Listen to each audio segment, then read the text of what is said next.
Patrick Cohen. Bonjour Dominique Costagliola. Bonjour. Biomathématicienne et épidémiologiste, directrice de recherche à l'INSERM où vous avez fait toute votre carrière, directrice adjointe de l'Institut Pierre-Louis d'épidémiologie. Vous venez de recevoir le Grand Prix INSERM 2020, qui est l'une des plus hautes distinctions scientifiques françaises. Est-ce que je peux vous faire remarquer avec un peu de malice que Didier Raoult a eu la même récompense il y a 10 ans? Oui, absolument. Et je crois que ce n'est pas tout à fait au hasard, mais bon. Qu'est-ce qui n'est pas un hasard? Que j'ai été nommé cette année, en référence à cette nomination de 2010. Ah, c'est une forme d'antidote ou de contrepoison?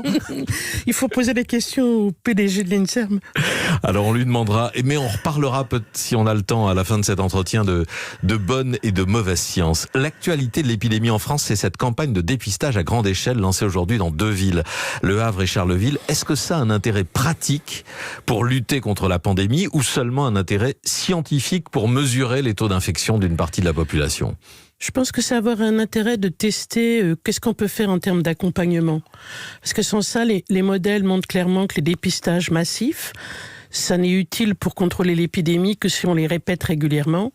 Et logistiquement, c'est très compliqué à faire. Vous voyez, à Wuhan, alors même que les gens n'avaient pas le droit d'être volontaires ou pas volontaires, ils ont mis 17 jours à tester 10 millions d'individus. Donc si on voulait le faire à l'échelle de la France, vous imaginez ce que ça veut dire et les moyens que ça représente. Je pense que ce qui sera le plus intéressant, c'est de voir ce qui a marché ou pas dans ce qu'on propose comme accompagnement pour les personnes et aussi quelles conséquences pour les gens trouvés négatifs, dans quelle mesure ils vont ensuite se relâcher ou pas. Ah oui, accompagner même les personnes positives, évidemment, dans une démarche d'isolement, même si une petite partie seulement de la population est testée, c'est utile quand même?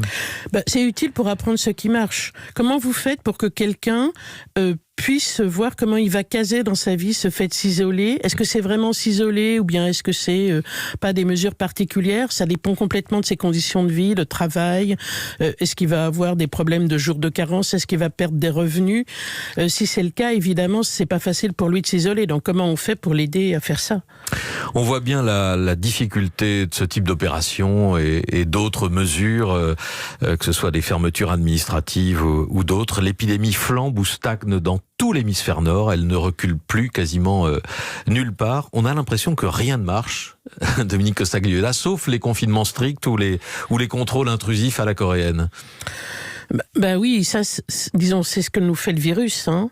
Et effectivement, je crois que les gens avaient conclu un peu précipitamment que tel pays faisait mieux que tel autre, parce que finalement, on s'aperçoit que la situation est compliquée. Alors, on peut faire le pire du pire, comme aux États-Unis, en faisant rien. Nous, il faut bien voir que les mesures que l'on a prises, elles sont quand même contributives. Mais je pense qu'il faut sans fin les rappeler l'intérêt du masque, des mesures barrières, de se laver les mains régulièrement et espérer finalement qu'on va réussir à passer l'hiver, puisque manifestement ça a l'air la circulation a l'air d'être plus active à cette saison, et malheureusement l'hiver on en a encore pour un certain temps, et on peut espérer que malgré tout, avec le déploiement de la vaccination, on va réussir à contrôler finalement cette épidémie avant de s'en débarrasser. Contributive, vous voulez dire que ça dépend des comportements de chaque Français? Bien entendu.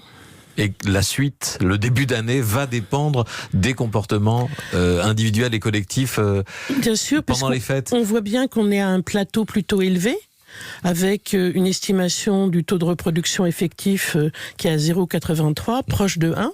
Donc on voit qu'il suffirait de peu de choses pour que ça reparte. Et donc, c'est à nous de faire attention dans le nombre de contacts que l'on va avoir et dans notre respect des gestes barrières pour éviter que la situation ne bascule vers une réaugmentation qui devrait pousser à avoir des mesures plus sévères, un peu dans le sens de celles qui sont prises en ce moment en Allemagne. Ça rend le pilotage, j'allais dire réglementaire ou administratif, très compliqué. J'ai vu que vous désapprouviez, vous ne compreniez pas le sens de la fermeture des lieux culturels. C'est-à-dire, c'est par comparaison à d'autres choses. Globalement, tout ce qui diminue les contacts est quelque chose d'effectif. Finalement, comment on fait le choix et comment on fait la balance entre un commerce, entre guillemets, dit non essentiel et un musée ou un théâtre qu'on classe par définition comme non essentiel. Mais si je renverse le raisonnement, vous imaginez la réaction si le gouvernement avait décidé de rouvrir les cinémas et les théâtres et de fermer les commerces à l'approche de Noël? Oui, c'est sûr que de toute façon, quelle que soit la décision, il va y avoir des gens mécontents.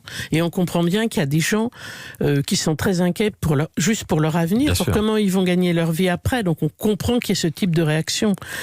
Et voilà. Et effectivement, c'est des décisions cruelles qui doivent être prises. Et c'est sûr que personnellement, je ne voudrais pas être à la place des gens qui décident, parce que c'est sûr que c'est très très dur. Mais en tout cas, vous êtes d'accord avec l'idée qu'on ne peut pas tout ouvrir en même temps? Non, enfin, mais ce ne serait pas raisonnable. Oui, à la limite même, on est frappé du fait qu'un certain nombre de choses rouvrent par comparaison avec la décision qui est prise en Allemagne. Alors, ils ont eu du mal à se mettre tous d'accord pour accepter des décisions. Ça a retardé finalement les décisions qui sont prises maintenant.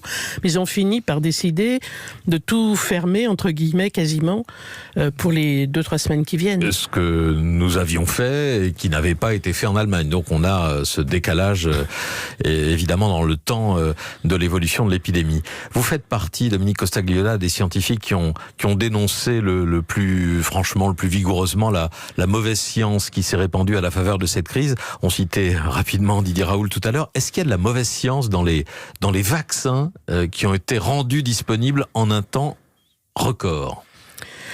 Non, d'abord, il faut voir que le côté de ce délai très bref, il est dû au fait que ça faisait des années que des gens travaillaient sur ce type de technologie, si on parle des vaccins ARN messagers, et que donc c'est pas tombé du ciel d'un seul coup en 3 mois, hein, c'est que tout était prêt pour qu'on puisse passer à l'acte rapidement, et que derrière, cette technologie-là, c'est plus facile justement d'adapter un vaccin spécifique une fois qu'on connaît un tout petit peu comment fonctionne l'agent infectieux contre lequel on veut chercher un vaccin.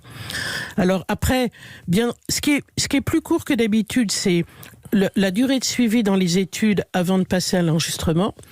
Et du coup, il y a 2 questions qui sont importantes et qui ne sont pas résolues. C'est pendant combien de temps les gens vont être protégés par cette vaccination, qui a été évidente dans les essais sur la base des données qui sont à notre disposition et qui sont déjà bien détaillées. Environ 100 000 personnes à peu près en tout. Et puis, donc on ne sait pas la durabilité et on a vu clairement que ça protégeait de faire des formes symptomatiques ou des formes graves.